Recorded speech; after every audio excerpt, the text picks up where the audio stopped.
दालचीनी ना केवल से माने शुणी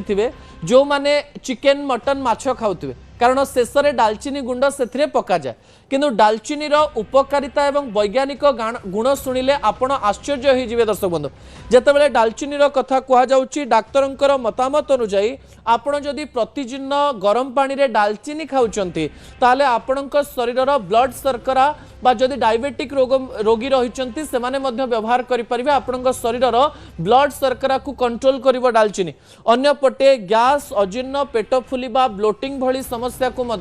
दालचीनी ठीक कर दे था अन्यपटे यह शरीर में एंटी ऑक्सीडेंट वृद्धि करिथाए एवं यह शरीर कोष गुड़ी को क्षति पहुंचेबा दिए नहीं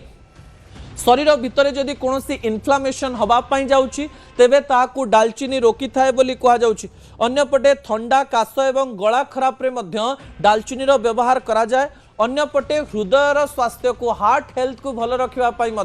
दालचीनी व्यवहार आपण मैंने करें अन्यपटे शरीर में जीवाणु विरोधी गुण शरीर में अनेक बैक्टेरिया को यह नष्ट कर दे था अन्यपटे यह सकाळे आपण गरम पानी रे पी पारिबे कि महुरे नहीं पारिबे जदि आपणकर लिवर प्रॉब्लम रही जदि आपणकर किडनी प्रॉब्लम रही ताले डाक्तर को पचारि दालचीनी व्यवहार करंतु कारण लिवर रोगी माननकु अधिक दालचीनी व्यवहार करने दि जाए ना किंतु साधारण भाव में आज आपण जदि सुस्थ अछंती तेबे दालचीनी सुस्थ व्यवहार करें एवं सुस्थ रही पारिबे असल कथा को